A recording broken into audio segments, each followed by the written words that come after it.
তো আমি প্রথমেই আগে হার মেনে নিলাম, 2 ঘন্টা স্টক মার্কেট শেখানোর জায়গা নয়।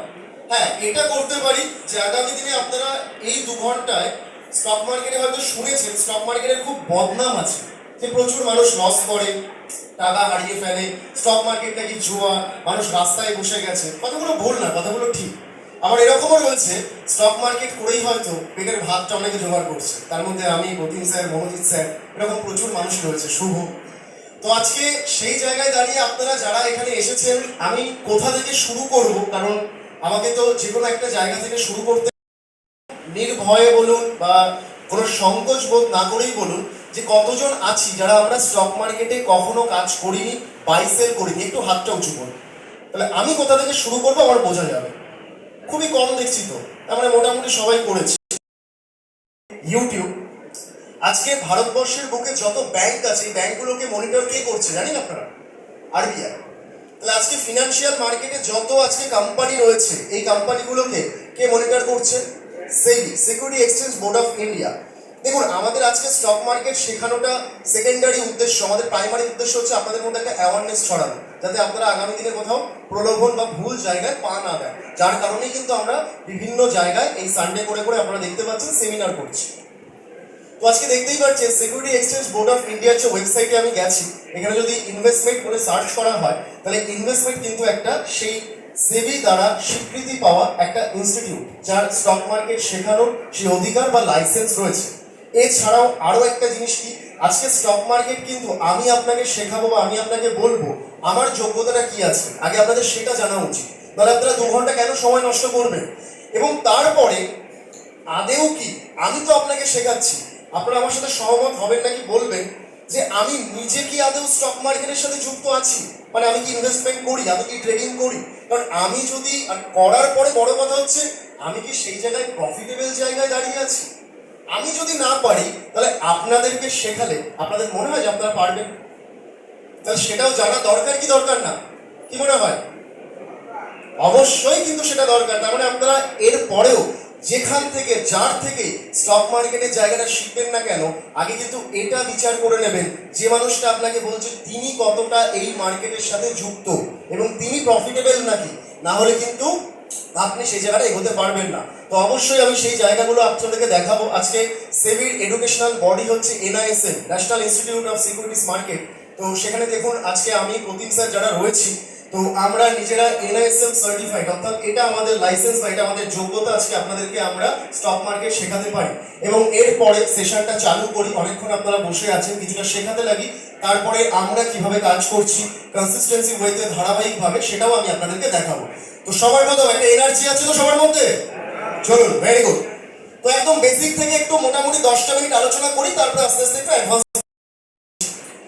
আমরা মার্কেট মানে তো কম বেশি সবাই জানি যে মার্কেট মানে হচ্ছে একটা বাজার। স্টক আমরা পরে বুঝবো। তো একটা বাজারের মধ্যে কারা থাকে? দুটো।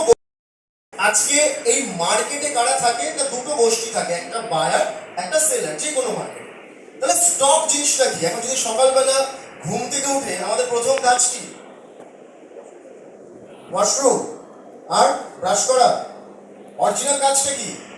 মাথার কাছে ফোনটা আছে নাকি একবার দেখা, তাই তো? ফোনটা যদি না পাই বুকটা ধুকধুক করে ওঠে যে কোথায় গেল। যাই হোক, এরকম মজা করেই আজকে সেশনটা আমরা করব। তো যাই বলুন না কেন, এই ফোনের মধ্যেও কি থাকে? সিম কার্ড থাকে, ভোডাফোন, এয়ারটেল, জিও, আইডিয়া। সেগুলো তো একটা কোম্পানি রয়েছে। ঘুম থেকে উঠে এই যে বললেন ব্রাশ করি কি দিয়ে, আজকে কোলগেট, ডাবর, একটা কোম্পানির প্রোডাক্ট। ওয়াশরুমে যাচ্ছেন, সাবান, শ্যাম্পু ইউজ করছেন, একটা কোম্পানির প্রোডাক্ট, আইটিসি। ব্রেকফাস্ট করছেন, চা, কফি, বিস্কুট খাচ্ছেন, ব্রিটানিয়ার বিস্কুট, টাটার চা। এখানে যে এসেছেন সবাই নিশ্চয়ই কেউ বাইকে এসেছেন, হিরো, হন্ডা, বাজাজ এর বাইক। রাস্তাঘাটে যখন অফিসে যান আপনারা, তখন বিভিন্ন বাস, ট্রাম দেখেন, লরি দেখেন, টাটা, আইসার মোটর, বিভিন্ন রকমের কোম্পানি আছে, আইআরসিটিসি ট্রেন। আচ্ছা, কিছুই বুঝি না, ছেড়ে দিন। সবার একটা করে ব্যাংক অ্যাকাউন্ট তো আছে। কিসের account? SBI, HDFC bank, Axis bank. একটা বাজারের নাম হচ্ছে এনএসই, যারা জানেন না লিখে নিন। আরেকটা বাজারের নাম হচ্ছে বিএসসি, মানে যেমন চন্দননগর, চুচুড়া দুটো জায়গা, ঠিক সেরকম ভাবে স্টক মার্কেটেও দুটো বাজার আছে, একটা এনএসসি, একটা বিএসসি, ন্যাশনাল স্টক এক্সচেঞ্জ আর বম্বে স্টক এক্সচেঞ্জ। এবার এই যে দুটো বাজারের মধ্যে না এই কোম্পানিগুলো রয়েছে, টোটাল গিয়ে যদি আমরা দেখি তাহলে প্রায় 8,000-এর কাছাকাছি কিন্তু আমাদের কোম্পানি রয়েছে। কিন্তু স্যার 5,000 কেন লিখেছেন এখানে? ব্যাপারটা কি বলুন তো? এই এনএসিতে আলু পাওয়া যায়, বিএসসিতেও আলু পাওয়া যায়। এনএসিতে পটল পাওয়া যায়, বিএসসিতে পটল পাওয়া যায় না। তাহলে আমি যদি বলি কত রকমের সবজি হলো? 2 রকমের। একটা জিনিস যখন দুটো বাজারে পাওয়া যায় সেটাকে ধরা হচ্ছে কি একটাই ধরা হচ্ছে। তো সেই জন্য আমরা দেখি 5,000-এর বেশি আমাদের কোম্পানি স্টক মার্কেটে, ভারতীয় স্টক মার্কেটে লিস্টেড আছে। এবার এই যে 5,000 কোম্পানি আছে স্টক মার্কেটের মধ্যে, সব থেকে বড় কোশ্চেন, যেটা সব থেকে বড় সমস্যা, সেটা কি? সেটা হচ্ছে স্টক সিলেকশন করা, কোম্পানি সিলেকশন করা। এবার আপনি যদি আমাকে বলেন, স্যার আপনি তো এনআইএসএম সার্টিফাইড লোক, আপনি 8 বছর ধরে স্টক মার্কেটের সাথে যুক্ত আছেন, ইনভেস্টমেন্টের সেই জন্ম লগ্ন থেকে তার সাথে যুক্ত আছেন, আপনি কি 5,000 কোম্পানির নাম জানেন? আমি প্রথমে হাত তুলে দেবো যে না, আমি জানি না। আমিও তো একজন মানুষ। 5,000 কোম্পানি জানা সম্ভব বলুন? করেছি এক সময় আমরা যারা মাছ ধরার অভিজ্ঞতা আছে, ঠিক সেরকম ভাবেই আমরা কিন্তু স্ক্যানার বের করব। দেখতেই পাচ্ছেন এখানে বিভিন্ন স্ক্যানার রয়েছে। এই স্ক্যানারের কাজ কি, কিভাবে স্টক সিলেকশন করতে হয়, সেই জায়গাটা আমি দেখাবো। তো প্রথম যে কোশ্চেনটা আজকে আমরা শিখবো, আজকে তো আমরা যেটা শিখতে এসেছি তার একটা কাইন্ড অফ ট্রেলার বা একটা মনোবদ্ধ স্টোরি দরকার যে আমরা কি শিখবো। তো ফার্স্ট কোশ্চেন হচ্ছে যেটা আজকে আমরা শিখবো, this is which stock to buy. একটু দাঁড়িয়ে যাই, সাউন্ডটা কমালে ভালো হয়, একটু কমালে কি ভালো? কোন শেয়ারকে আমরা চুজ করব কেনার জন্য? কারণ দেখবেন যারা এখানে একটু অভিজ্ঞ রয়েছেন, এক্সপিরিয়েন্স আছেন, হয়তো এই জিনিসটা আপনাদের সাথে হয়েছে, আমার সাথেও বহুবার হয়েছিল একটা সময়, যে আমি যখন কোনো শেয়ারকে কিনি, আমি দেখছি একটা শেয়ারের দাম বাড়ছে, আমি শেয়ারটাকে কিনলাম, আর আমি কেনার পরে শয়তানি করে বদমাইশি করে স্টকটার দাম পড়ে যাচ্ছে। সমস্যাটা সেখানে নয়। এবার আমি লসে যেয়ে বিক্রি করে দিয়েছি, সেখান থেকে স্টকটা প্রচুর পরিমাণে ওপরের দিকে উঠে যাচ্ছে, মনে হচ্ছে পেছন থেকে কেউ দেখছে, আমাকে ফলো করছে। আবার এখানে কিন্তু আমি হার মানিনি। এবার যে উঠে যাচ্ছে আমি আবার কিনতে গেছি, এবার বাড়ছে, আবারও কিন্তু সেখান থেকে পড়ছে, মানে আমার সাথে সেই চোর পুলিশ খেলা হচ্ছে। তো এটা কেন হয় আজকে সেটা আমরা বুঝবো। এটা মেইন প্রবলেম কিন্তু স্টক সিলেকশনটা করা। কারণ আজকে এই কিছুদিন আগে সবাই এখানে বসে আছেন, সবার একটা করে মাফলার, জ্যাকেট, টুপি ছিল। এখন কি সেই জিনিসগুলো আছে? স্টককে কেনার সময়, এই যে একটু আগে বললাম মাছের কথা দিয়ে, যে আজকে সকালে যে মাছ বিক্রেতা রয়েছেন, তিনি যদি ভোরবেলা মাছটা কিনে আপনার কাছে বিক্রি করেছেন, তিনি যদি মনে করতেন যে আমি 10টায় কিনে বেলা 1:30-2টোর সময় বিক্রি করবো, তাহলে নিশ্চয়ই তিনি প্রফিটেবল হতে পারতেন না। তো কখন কিনবো একটা সময়, এই সময়টা কিন্তু প্রচন্ড পরিমাণে ম্যাটার করে, একটা গুরুত্বপূর্ণ বিষয়। তাহলে 3 নাম্বার কোশ্চেনটা কি হওয়া উচিত আমাদের? বাই তো লিখেছি, when to buy, বাই তো করে নিয়েছি, তারপরে when to, কখন বিক্রি করব। দেখুন এখানেও একটা গল্প আছে। আপনারা যারা একটু এক্সপিরিয়েন্স বাই সেল করা শুরু করেছেন, এরকম সব সময় হয়নি যে আপনারা স্টক কেনার পরেই কিন্তু পড়ে গেছে। স্টক কেনার পরে আপনারা প্রফিট পেয়েছেন, কিন্তু সেই প্রফিটটা মনে হয়েছে আরেকটু যাবে, আরেকটু যাবে, আরেকটু যাবে, একটা সময় কি হয়েছে সেই প্রফিটটা লসে হয়তো বুক করতে হয়েছে। হয়েছে কি, নাকি শুধু আমাদের সাথেই হয়েছে? এগুলো হয়েছে। ওকে, তাহলে এই জিনিসটা শুধু বাই করলেই হবে না, তার বিক্রি করার অর্থাৎ প্রফিটটাকে বুক করার মতো একটা জায়গাও জানতে হবে। যাই হোক, যারা নতুন এগুলো হয়তো মাথার উপর, বাজারেই এই দুটো গোষ্ঠী থাকে। এবার স্টক মার্কেটে আমরা কিভাবে কাজ করব? আমরা যারা নতুন আছি, আমাদের একটা করে কি লাগবে? ডিম্যাট অ্যাকাউন্ট লাগবে। এই ডিম্যাট অ্যাকাউন্ট আমরা অনলাইনে খুলে, এই ডিম্যাট অ্যাকাউন্টের মধ্যে ব্যাংক থেকে আমরা টাকা নিয়ে যাব। টাকা নিয়ে যাওয়ার পরে আমরা স্টক কিনতে পারবো। কোনো একটা স্টককে আমরা 500 টাকা বা 1000 টাকায় কিনেছি, সেটাকে 2 দিন, 10 দিন, 1 মাস, 2 বছর পরে সেটাকে বেশি দামে বিক্রি করতে পারলে আমাদের প্রফিট। এই হচ্ছে স্টক মার্কেটের গল্প, এর বাইরে কিচ্ছু নেই। কিন্তু এটা করতে গিয়ে সবাই কি করছে? অনেক প্রবলেম ফেস করছে। তাহলে আজকে সেই প্রবলেমটা যাতে আমাদের ফেস করতে না হয়, তার জন্য আমরা সবার প্রথমে যেটা বুঝবো যে একটা স্টকের দাম কেন বাড়ে, কেন কমে, তারপরে বুঝবো কখন বাড়বে, কখন কমবে।